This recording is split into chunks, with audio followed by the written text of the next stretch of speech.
Welcome to another episode of Incopac Conversations. I am Shubhadeep and I have Arup and Arnav with me. Today we have with us a maverick original thinker who also happens to be the person who has introduced Indian cinephiles to the Indian sci-fi genre. We believe that her widely acclaimed movie Cargo is a landmark in Indian cinema history. Today we have with us Aarti Kada. Aarti is a graduate in computer science and engineering from IIT Kanpur. She left her job at Microsoft to pursue filmmaking. She previously forayed into science fiction with a short film Time Machine. And of course, as we mentioned earlier, she's the writer-director of the amazingly original sci-fi movie Cargo. If you have not watched the movie yet, please do yourself a favor and go ahead and watch it on Netflix. Also, there could be spoilers ahead. Thank you, Aarti, for your time today. We are really happy that you could come and talk to us. Thank you so much. Thanks for having me. Yeah, it's a pleasure to be here. Aarti, my first question to you is that what was your IIT JEE rank? Because you got IIT Kanpur, so I think you must have been in the top 100. Otherwise, I do not see you getting an IIT Kanpur CSE seat. No. So this is always a misconception. I'm happy you asked me this question. So I'm a master's from IIT. So I did my bachelor's from VNIT Nagpur. So I'm a computer science. So I was so I grew up in Nagpur where there was not much concept of IIT preparation. It was more concept of that the PCM and PCB. So physics, chemistry, maths. So in 12th, I was one of those students who got like 100 in maths. I got 100 in physics. I got 98 in chemistry and 97. So I had like both the options available, and I had, I think I was lucky that I was introduced to programming, during my school days. So I was attracted to, computer science engineering. So I joined VNIT Nagpur, where I did my bachelor's in computer science. And then from there, I got, then I wanted to learn more. So I did my, that time I did that. I have forgotten GATE. Yeah, yes. I'd given the GATE. Yeah. So then I was a computer science. Yes, and then we went to IIT Kanpur. Yeah. So the GATE score was pretty high, but yeah. But I still remember that I was wondering if I would get, because even the GATE scores is like the same thing. Like even if you get a high score, there's no guarantee like that you would get in. But we got in IIT Kanpur, so I was happy. Yes, IIT Kanpur with GATE score, you would have had to be in the top 10 percentile. You wouldn't get IIT Kanpur without that. So anyway. Yeah, and they also had an interview. So I was like shocked. After clearing it, they want to have an interview. But I was happy that the interview went really well, and at least I was the list that came out after the interview. I was like on the top. So I was like, okay, thank God. Ye to ho gaya. Great. Yes. Yeah. As if that was not enough, you went ahead and made that wonderful movie too. Anyways, yeah. So I'm going to ask you.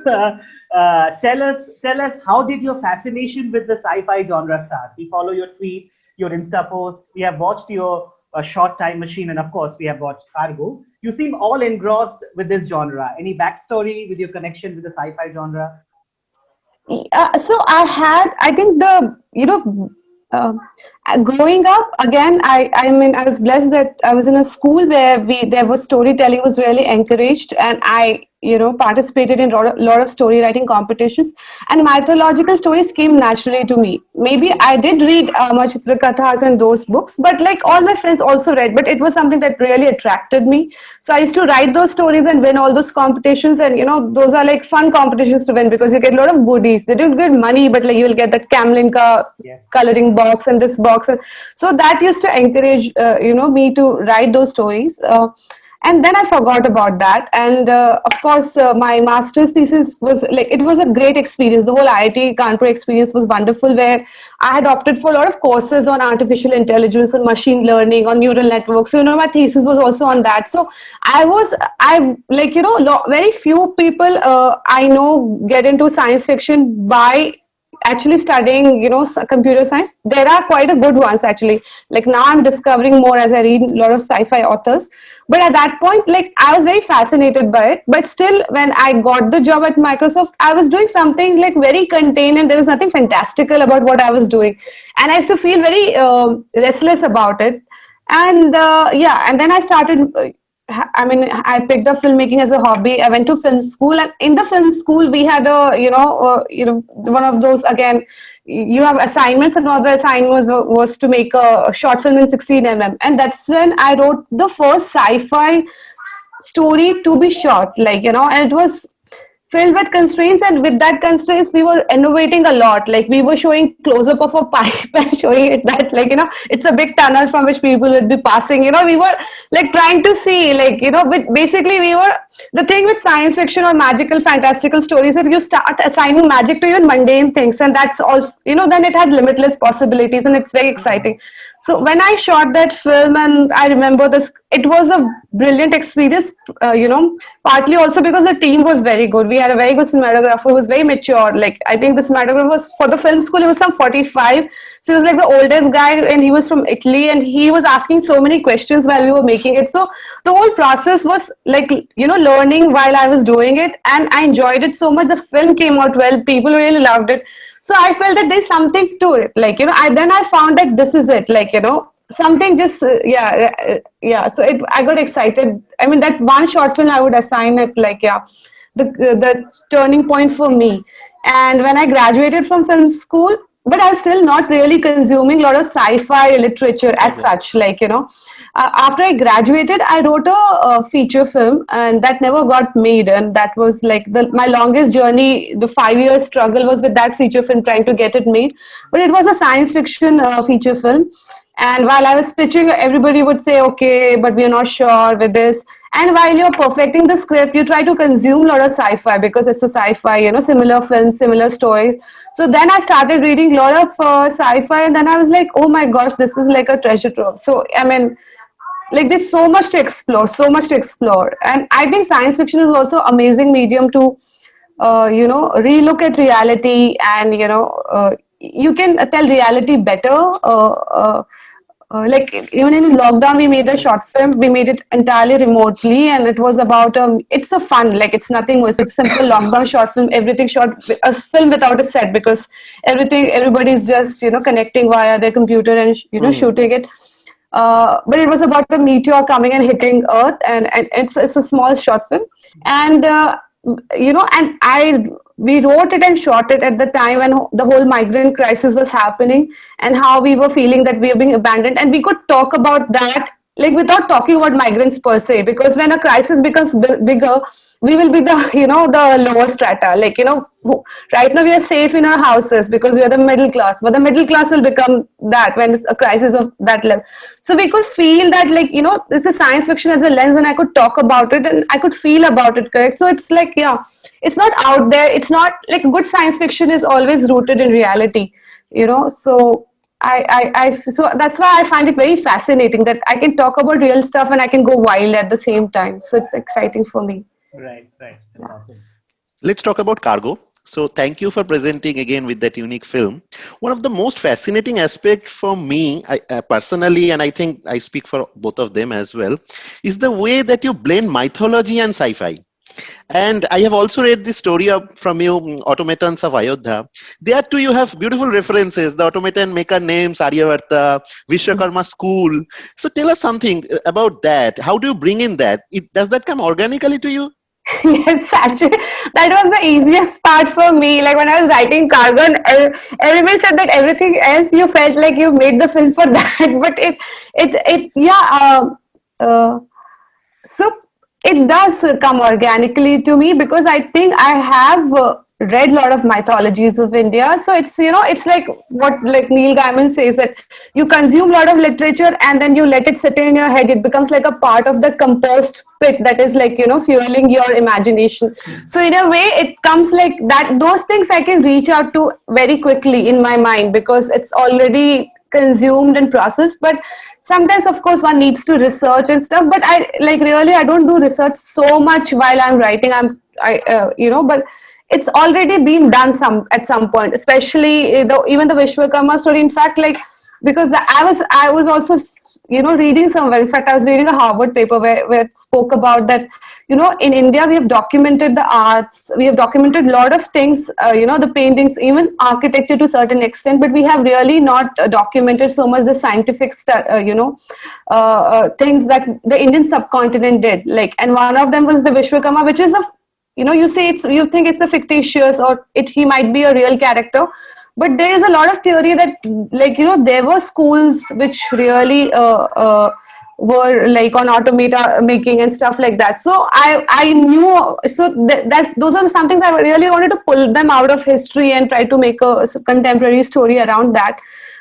Even for Cargo, again, the Cargo, see, how you arrive at a story is always something so bizarre and unique that it is like, sometimes you also wonder that, like, if I was not thinking the story just before I was writing Cargo, but I had made a different story. Because just before I was making Cargo, I was working on a like insane superhero kind of story where the superheroes were like really middle class, it was like little bit of that Stephen Chow kind of universe where, like, you would not guess those guys are superheroes, but they all have superheroes, but in reality they're all overwhelmed with their mundane jobs and their routines and the mundane problems. So that was the kind of story I was writing, and I love that story. I really wanted to make it, but the only thing that was really eating me up about that story was that the whole superhero concept, I was not finding something Indian in it. I was feeling that somewhere, I was taking it more from the, films outside India to make that superhero kind of story. So that's when I was thinking, who are the superheroes that can be coming from India? So I was thinking, oh, Nagraj, and like, those are the things that we've read.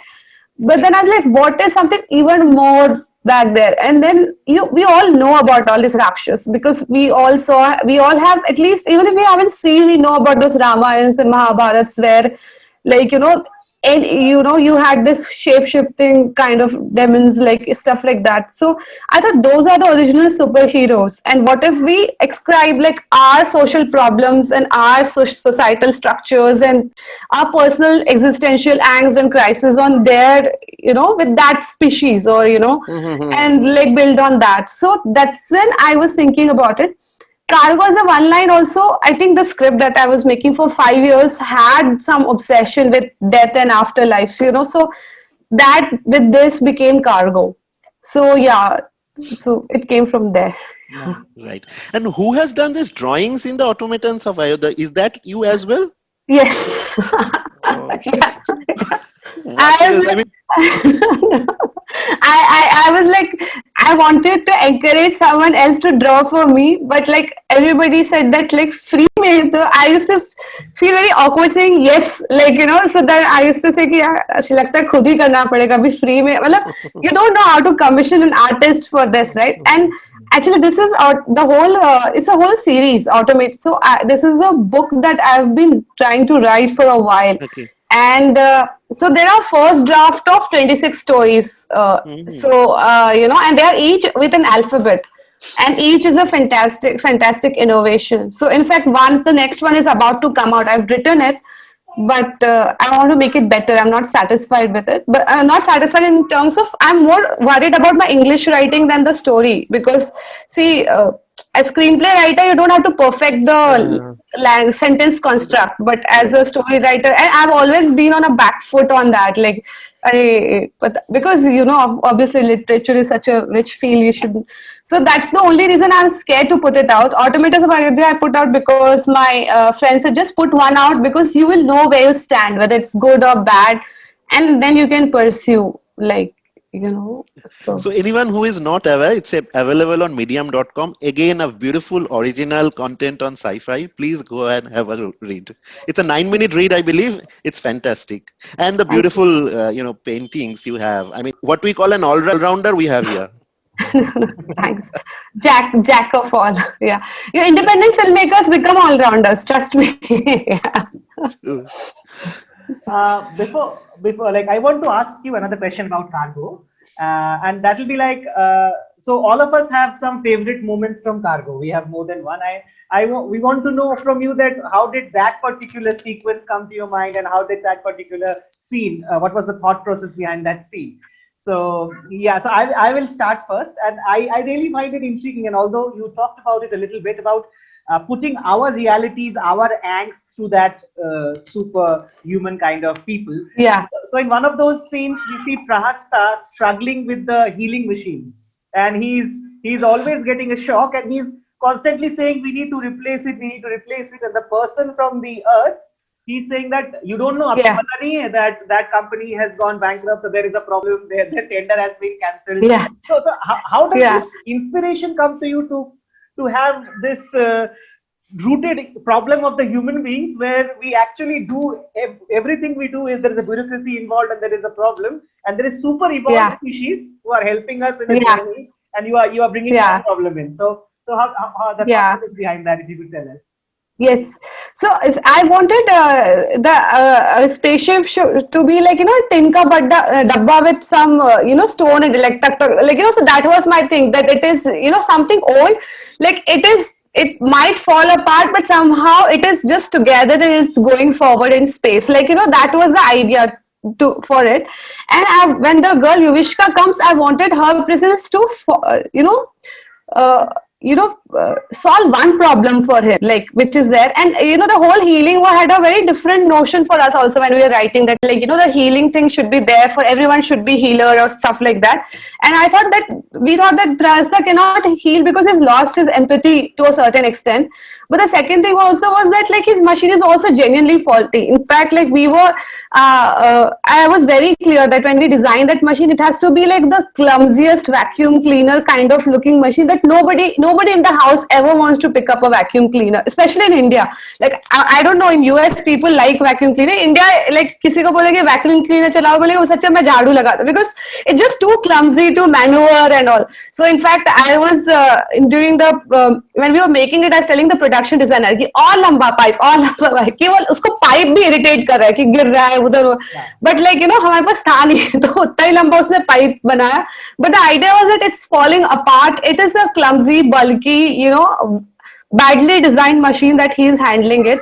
And yeah, the machine ko tala laga was, for me, it was something, the reason why they are sending healers as this, because and this is a very small thing that has eluded a lot of people, is that when Yuvishka talks in the second half कि हमने सारी machines को जला के आग भी लगा दिया था, because, and there's this whole radio thing also going about this, this demons protesting. So the demons, if you would actually pause and look at the news, that are protesting about this, that, why are you making machines of our powers? Like, so that was what, and it was somewhere I was also talking about, like, craftsmen being replaced by industrialization. So those were the small things that was playing in my head. So the idea was that, like, the factory is also broken and it's shut down because it's a regulation thoda, and but the regulation was that, like, that you cannot mechanize something that is inherent, and the healing power, which is a craft rather than which is a machine's job. So things like that. So those were the things I was trying to put things together when I made that, like, that particular sequence special. Extremely interesting. Yeah. The scene I love is the one where this old man goes there and he's beating Prahasta with a stick. Yes. And Vikrant's expressions are such a marvel. Like, yes. he's like, "Why are you beating me?" And he keeps on beating. So, you thought about anything in particular? No, actually, we had even better match cuts planned for every cargo coming in, and this was the only match cut we could actually execute because of whatever constraints we had. And in fact, this scene's shooting, so, that particular whole transition area was shot in a set which was made in the outdoors. So the outdoor set, the problem has, the moment it is 6 a.m., light starts coming in and we cannot shoot anymore. And that day was a heavy day. And the last shot was about this guy hitting Vikrant. And it was already 6. So the sun was out. And I remember, and this was taking 10 takes because this old man, poor guy, like, he was scared of actually hitting Vikrant. So he was like, and what was happening was he was hitting softly, which was visible on the camera, and his face was overacting, like, like, So I was like, this is just not working. So poor Vikrant said, "Sachi mein maar do aap." So Sachi mein mare, but, like, ek baar Sachi maara, but expression was off. then sometime timing was off. The third time kuch wo ho gaya. So it was like ninth beating which Vikrant actually got, and by then Vikrant's irritation, I don't think he faked that irritation. He was genuinely, and he actually got hurt. And also Vikrant was suffering from an injury, so he was having a plaster. So I'm like a horrible director. So he was getting beaten up with a plaster inside. So it was like, yeah. But we needed that sequence, and yeah, it was, this shoot was genuinely much more hectic.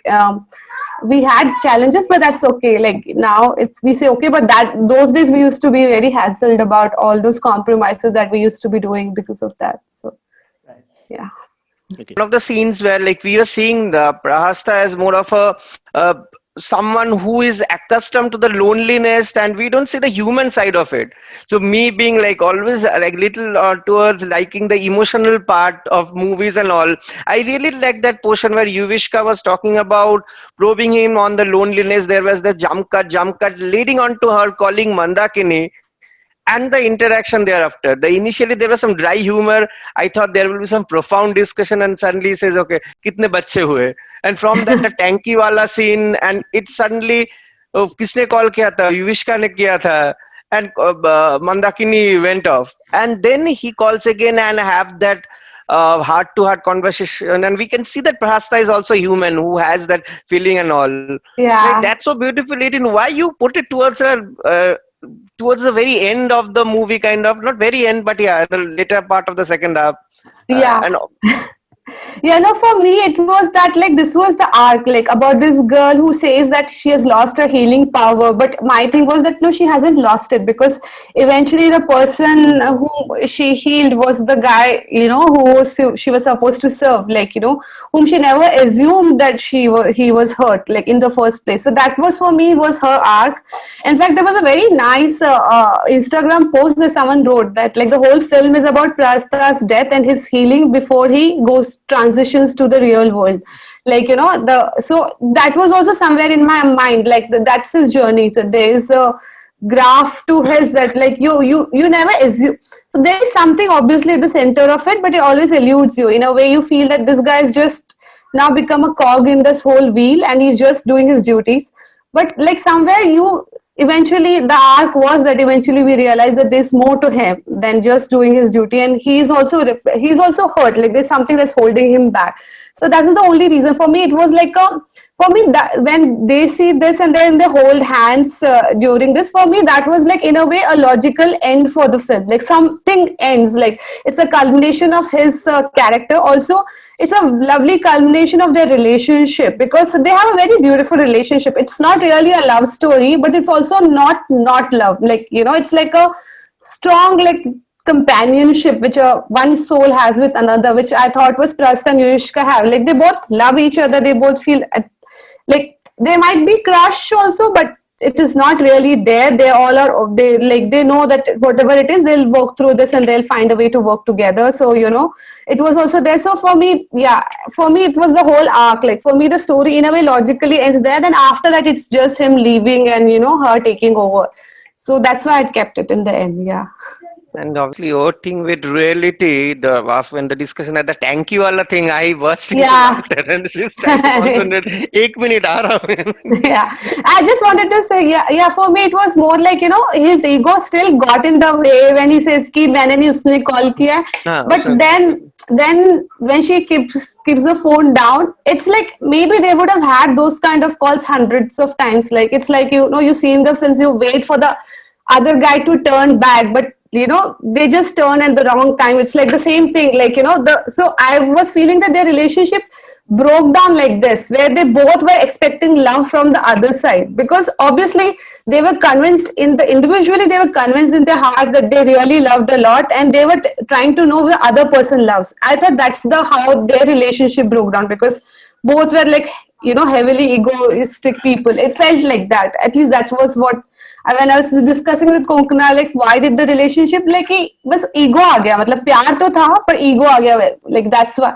So I thought the first conversation before the Tanki comes or whatever, and that was also my way of him seeing that, like, while he's in this blank spaceship, she's in this very rich world with, like, photographs of daughter and family and stuff like that. but and then and so immediately you're angry, right? Oh, I'm here, and then you're happy. So that's why he said कि मैंने नहीं उसने call किया. मतलब, do you think I still miss you? I don't miss you anymore. Like, I thought let him get his Ego is back.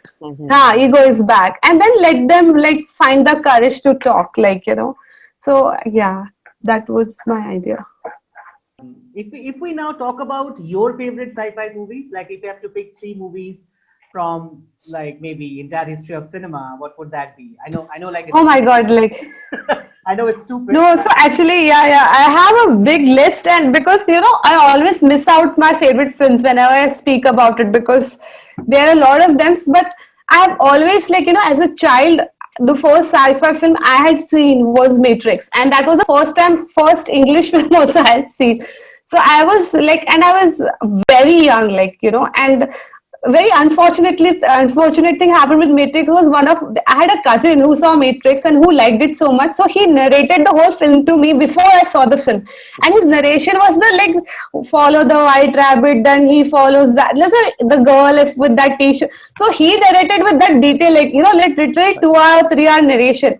So I thought that I'll probably not like the film, but when I saw the film, I was amazed because visual thing, especially the the battery. So I was like, oh my gosh, what is this, so that had a profound impact in me in the potential of sci-fi, that's still there's something, it's like childhood favorite for me.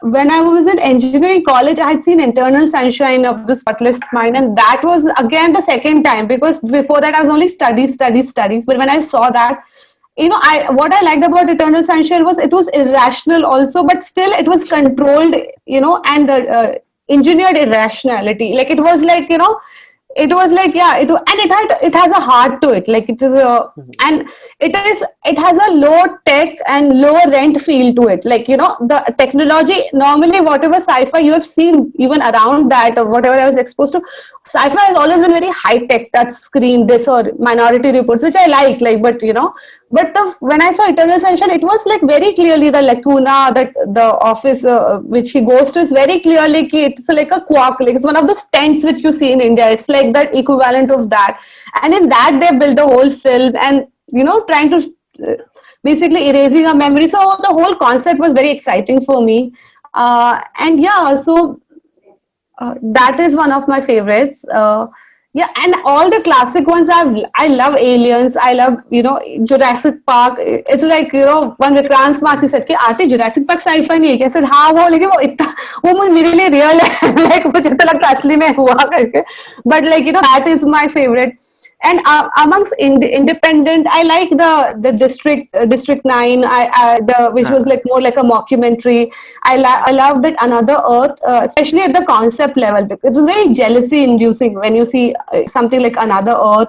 And there's another film which is actually a sci-fi film, but it's only conversations between professors inside a room, which is called A Man from Earth. Yes. That I really like.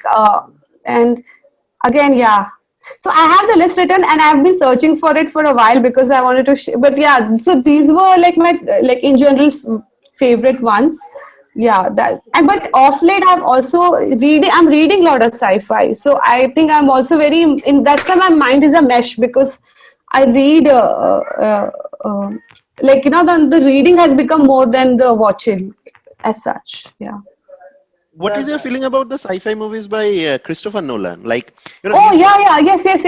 Of course, wanted to say that. In fact, in my list was Inception, and I also, for me, Prestige was also in a way a sci-fi film, because they had the Tesla thing in that, and they try to. So, and it's again the idea is that the sci-fi should be so good that it should feel real. So I love Nolan's films. I'm crazy about Nolan's films. He's like league above everyone. So this film is like that cinematic experience which takes you to the theater. So yeah, I agree. It transports you to a different level, and he shows it. Even for example, even in Inception, he picked up those Eschers drawings and he used them in his work. So he actually if he has an idea, he follows it through till the end, and shows it completely visually, so it's like so. Yeah, I mean, talking about sci-fi in Indian cinema, Like, do you think this is one genre in India which is not taken that seriously and which is not that evolved in 100 years? Like, we do have films like Kalayarashi in Tamil, which was done many decades back, and obviously Mr. India, which was still in 80s in the mainstream. We have few others, but most of them can be termed as more of a fantasy than a proper sci-fi. So why do you think that is the case? No, I have had that struggle, yeah, because I was trying to make my science fiction film before Cargo. I was looking for a producer and I never got it. So I had a very long struggle with it, and I have probably met every producer of Bollywood, and they all would feel that they're not sure if it will work.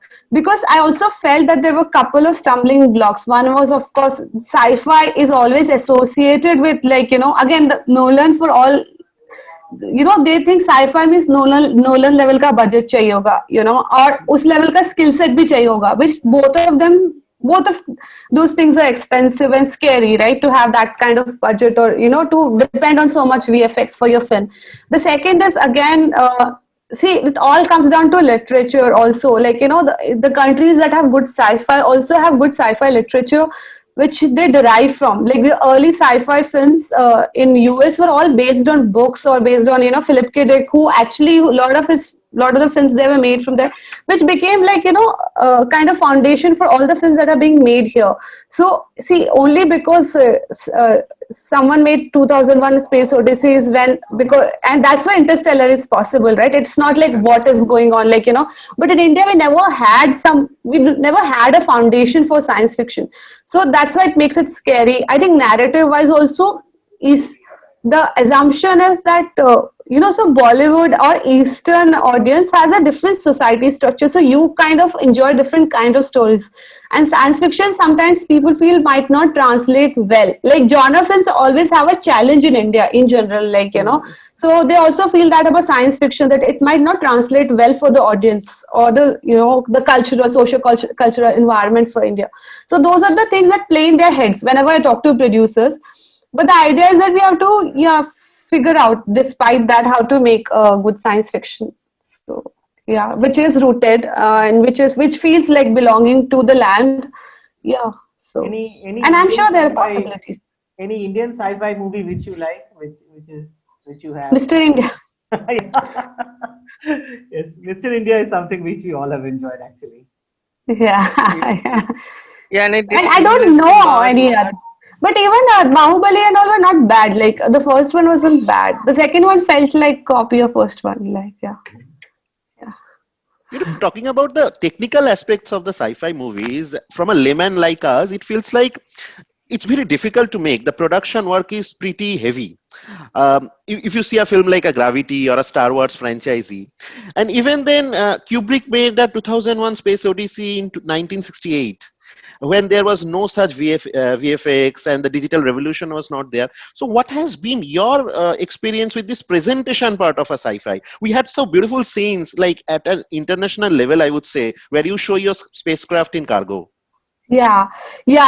So I agree. And in fact, I would say that about Kubrick, that he made it in 1960s, but still I think his design is still better than a lot of any design I see. Like, his design, sense of design is so strong. And I think it comes down to that, about developing. I think this is what GDT says, that you should keep developing your visual vocabulary, like, all the time. If you're a fantasy or science fiction writer, director, you have to constantly develop that, because it comes, because visuals are important part of that story, because it helps make the story look convincing. So I think that's very important, and at least I try to do that a lot. Like, I try to consume a lot of, I have my own visual database, and I try to keep adding on to it. I have a lookout for artists in general, and so that's there. And I think so world over also, see, in US there are, because there's so many science fiction fantasy stuff being made, they also go to team heads. Like, for example, I can say, okay, I'm making this set, so I know this guy has already done this spaceship. But in India, we never had it. Like, the guy who did my spaceship before this have not done any science fiction film per se. So, so for all of us were doing this thing for the first time, and our worry was that it should not look fake. Like, or it should, like, you see, the fake is also a very subjective thing. Like, if you can, for example, there's this whole film that is made inside a cardboard, where a person is lost inside a cardboard fort, and the cardboard fort becomes real. And but it's about how your actors respond to that space, how your story plays out in that space. That regardless of the material, the lot of things come together for me to make a wooden spaceship and make it look real. So there are other departments also add a lot to it, like actors obviously, because they are convinced about that location and stuff, and the story should play out, but also the sound design and stuff like that. So I was feeling that when you're making a science fiction film, actually forget about your production. Your pre-production becomes very heavy. So, and that's a new challenge, like, to ask for those many extra months for pre-production when you're making a sci-fi.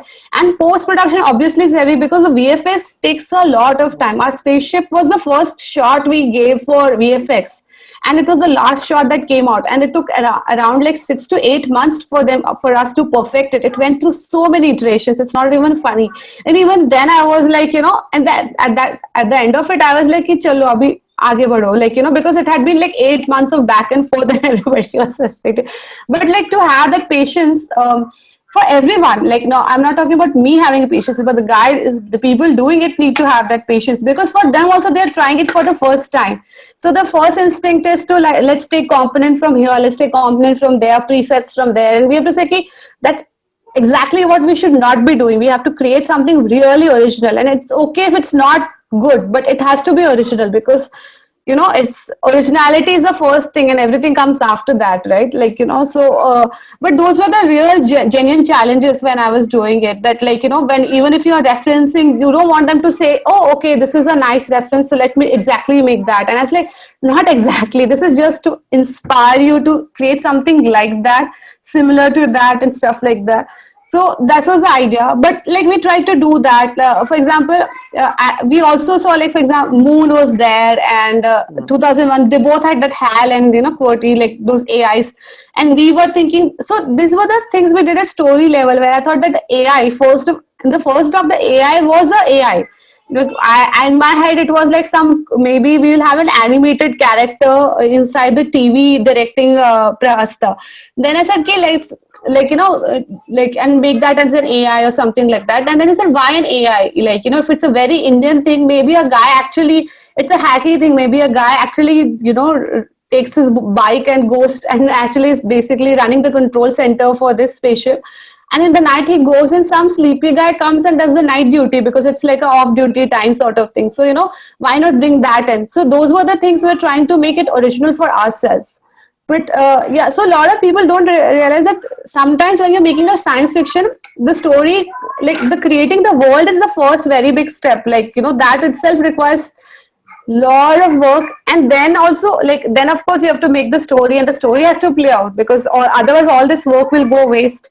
But then, so those are the challenges when you're doing science fiction, that you basically take in more challenge, but it's more fun also. Like, you're fueled by the challenge in a way. So, yeah.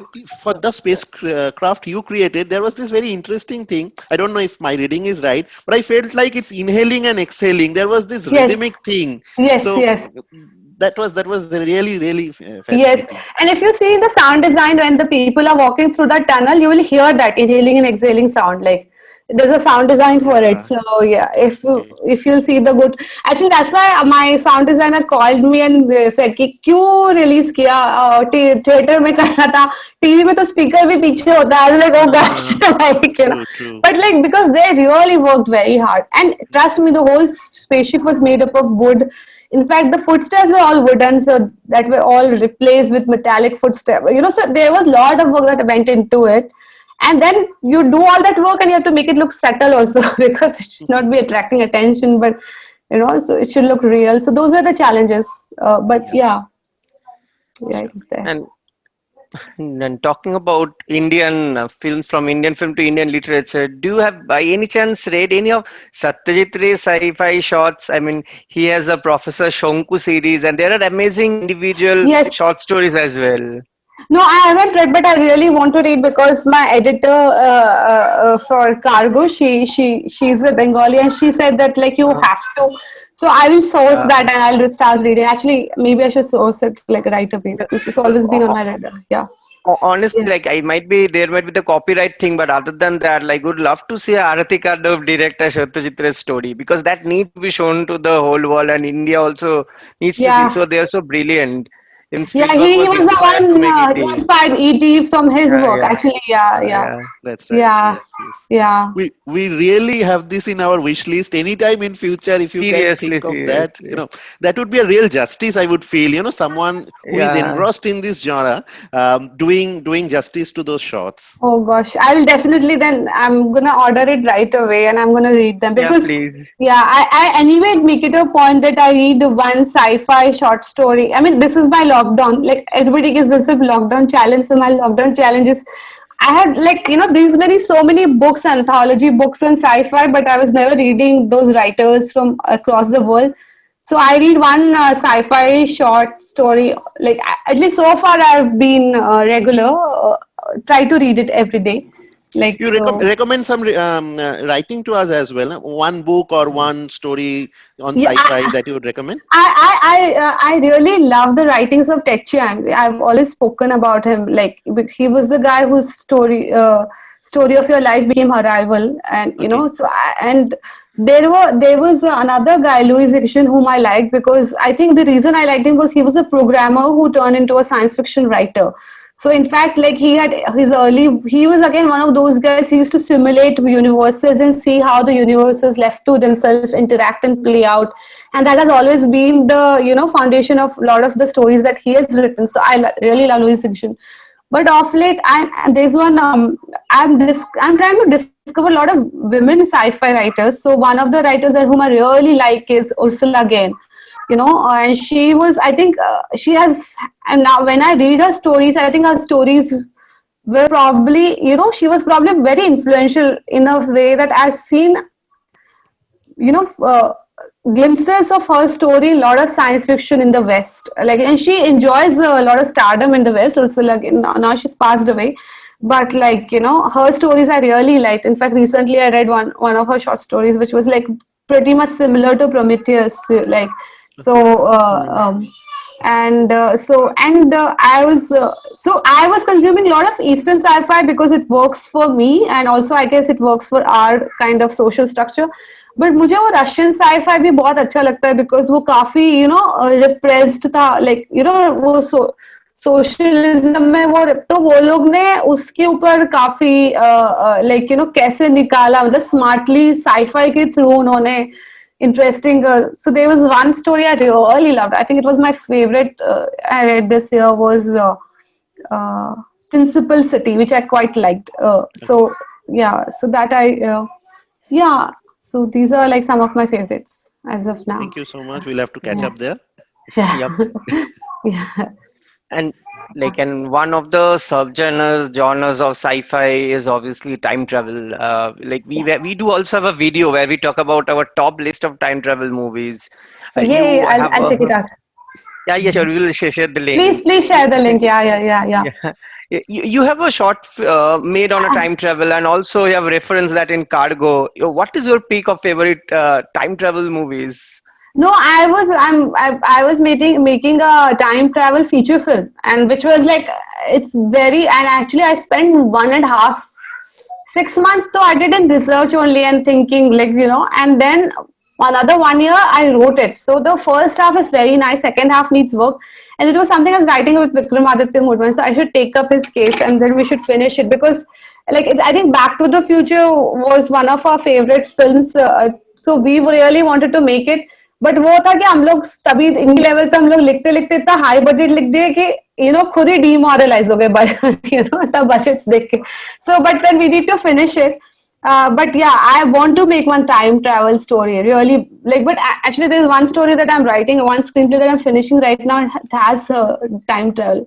So no, I love all sorts of time travel, and then after you see stuff like Dark, which is like they went all out in time travel, like with multi-generation and stuff. So yeah, we need to do that. Yeah, there's so much to do. Yeah. So how do you write or conceive a story like Dark, since you mentioned, because it becomes so convoluted. So do you have the plan from the beginning that you're going to do three?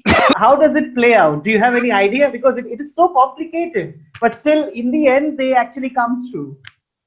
Yeah, no, so sometimes, so there are two kinds of stories which I realized. There's some stories that just come in a flow. So, for example, Cargo was one of them, which were like within 2 days, I had a sense, ki yoga, which is fine. But like, and sometimes you feel that, okay, there's a fluency in it, and that fluency will translate in the, like, I'm not talking about screenplay, because screenplay minimum takes 3 months, yeah, kitna bhi karo, by the time you write dialogues and all. But I'm just talking about the story and the structure of it and the key elements of it.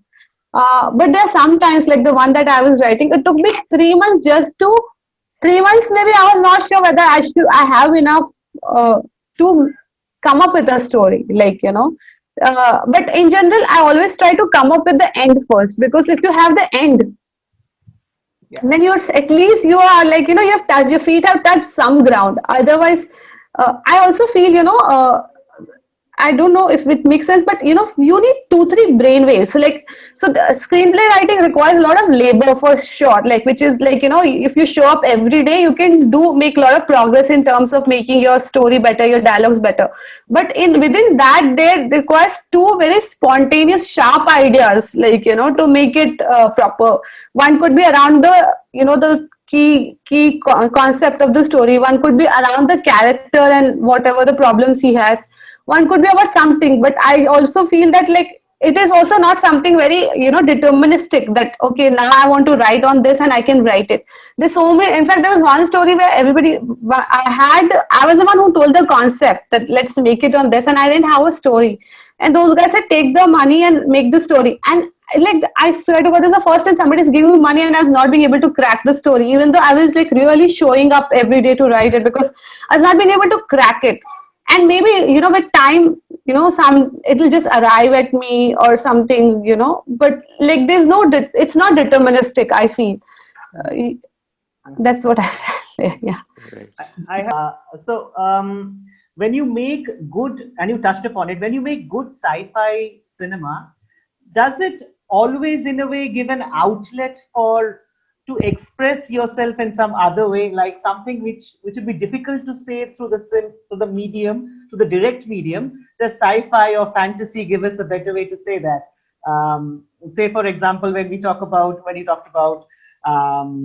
that particular movie of the Kaufman writer, the one which influenced, I forgot the name, Eternal Sunshine of the Spotless. Yeah. So if you see, at the heart, it's a love story, right? At its heart, it's a love story. But it's using a medium. You talked about the Russian stories which you read, and they're talking about this oppression, but through a different way. Do you think it's easier to express yourself in those terms when you are using something like a sci-fi or a fantasy?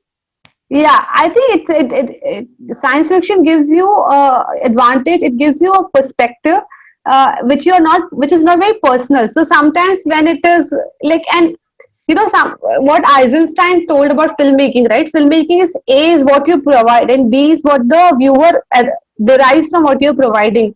And the joy, if you're only providing A and the viewer need not provide B, then his enjoyment is lesser. Like, or the memory of the film is not that strong in his head, like when you make a film like that. And I also feel that science fiction, especially if you're using it to tell something about reality in a way that it is not direct or on the face, but it is something viewer while watching derives, that like, okay, this meant that this is me, this meant that this was my oppressor, this meant this, like, if you're deriving it, you suddenly connect with the material more, because then you feel that you've earned that meaning that you're deriving from that material. You know that well-earned feeling that you have. So I think that science fiction gives you, like, I always feel that you can be a lot more effective, like, because you are devoid of your prejudices when you are seeing a science fiction film, because you don't know whether to begin with whether you're the hero or the villain. It will be fantastic. You see a film and then you realize by the end of it, like, the villain of that film is actually who I am in my real life. That's what it is like. So I think I love the mystery that it imparts to the whole subject, like, so in a way. Right. And I think about time travel, like I was thinking in our formative years, like we're mostly a 90s kid, so we had only two channels, Doordarshan and DD Metro, and we got to see about like Superhuman Samurai, Cyber Square. They were from outside India. And even in Hindi we had Captain Vyom. In Bengali there was a series called Solution X. So these are all sci-fis. Nowadays we have so many channels, but none of them try to attempt a sci-fi. Do you see a scope to revive this genre on TV, or maybe have more of series like that on OTT platform, which will have the right TG? I mean, we seldom see series. I'm thinking like, we are on a verge of a sci-fi revolution as far as Indian series is concerned. Like, because I know there are few sci-fi series that are in the pipeline, and they're like, with early success of our sci-fi thing, I'm pretty sure like in general, lot of people who were scared to attempt sci-fi will start attempting it. And when my film was played at Mumbai Film Festival, and even now when it came out, Cargo came out, so many people who reached out to me and they said that they are sci-fi writers. They just don't know where to go, and they just wanted to share their stories. And who some of the stories I read were very good, like they were brilliant. So it's just like an we are at a good time where OTTs are ready to little bit experiment. They're not like experimenting a lot, but they're taking, they take baby steps in one direction, and if they see success, then they, try to attempt it more. But I think it's gonna be a strong, gradually it's gonna be a stronger this thing. And again, as you said, right, when I was pitching to producers, I was pitching to the guys who grew up, who were not exposed to Alien, who were not exposed to Terminator, and we were one of those kids who saw Terminator probably every Sunday on our star movies, like, or films like that. So we were in general more open to sci-fi because it. So then the other guys who felt कि यार ये तो समझता नहीं है, but we were like ये समझता, and there are sci-fi fans who would anchor it. So I am seeing sci-fi fans not just in creators, but I'm pretty sure some sci-fi fans will enter the programmers, or like the programmers of the content programmers. So I'm pretty sure it'll be there, like, so it'll happen. Yeah. Yeah, and thank you, Arnav, for mentioning Johnny Sokko and Flying Robot. That's something. That's one we loved. I think we are done with most of the questions which we have for today. But before we let you go, Aarti, we want to ask you to give us one movie recommendation and one director to follow for great sci-fi experience. In fact, maybe two, and then maybe I can ask Arnav and Arup also to come up with one each. Okay, why don't you guys start? I know one movie recommendation I always would say, I always come down to Michel Gondry, because I love the scrappiness of his, I'll tell you. Actually, one movie recommendation is 12 Monkeys, and one director to follow for sci-fi is Terry Gilliam, like Brazil and 12 Monkeys. Yeah, I would say that. What about you, Arup? There are so many. So one movie recommendation I would tell Spike Jonze's Har. I loved it.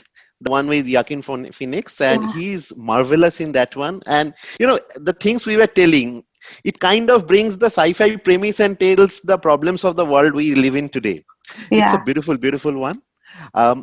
Director, not that I wanted to mention Fritz Lang. Metropolis, I think, that's one film which kind of got all of them together. Yes. And when I was seeing your paintings in that story, Automatons of Ayodhya, the blocks and all, I was remembering about the Metropolis sets. So Fritz Lang is, maybe a lot of people today might not have watched his films. There's Metropolis, there's AIM. They are phenomenal movies. So you definitely should watch them. Yes. Metropolis, the Criteria has a very, the version which is like, the new version is there on Criteria channel of Metropolis. Yes. Yes. What about you, Arnav? For me, I was just thinking, again, talking about Johnny Sokko and his Flying Robot. Do you know about the series? I mean, you should watch it if you haven't yet. Because that's our forays, and I think many of the 90s Indian kids with sci-fi. So only,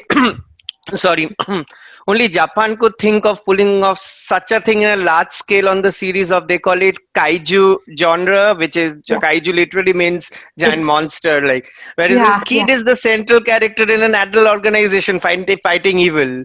So that's brilliant. Like search for it on Amazon, and also in terms of in terms of films, I mean, I think we forgot to mention Wall-E. That can be probably it's part of a sci-fi, but it's probably one of the most heart-touching, so sweet. Awesome, like so lovely. Yeah. And you don't like Star Wars because you have a lovely Oh, oh man, we all forget to talk about Star Wars. True. Nobody talks. Star Wars has so much fan following.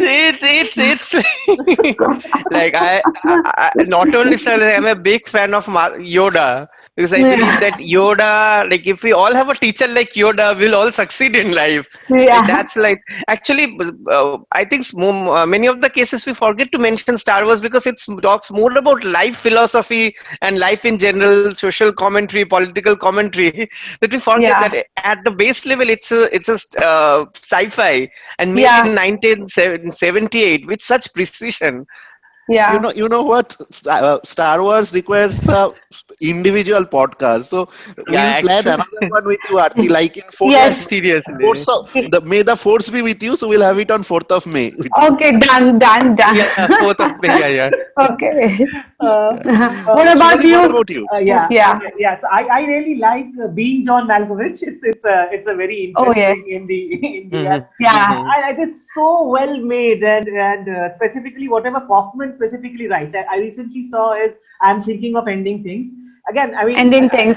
I don't know whether you qualify it as a purely sci-fi. No, it's no. You know, in fact, there's this book I really loved, A Memory Palace, and like, you know, so many people ask me, do you have a book that you want to make? I will commission it. So I said, oh, Memory Palace. I said, what are you talking? Kaufman is already doing it. I was like, okay. So I just cannot wait, because such a lovely book and such a brilliant writer coming together is going to be a mad thing. Yes. So I really enjoy Kaufman's whatever he does. And recently I saw this movie. I wouldn't say I enjoyed it a lot because it was difficult to comprehend, but it was I think Under the Skin directed by Glazer. I think Scarlett Johansson is in the lead role. Scarlett Johansson. Quite heavy for me, but I think it is it's brilliant. It's a brilliant film. I think that's cool. That's from my side. Nice. That's lovely. We should definitely do more sci-fi jams. Just discuss stories outside the podcast. Yes. Once you have read the Satyajit Ray Shonku series, we'll do one on that also. Like done. Interesting for us to discuss. Yeah. Yes. 100%. 100%.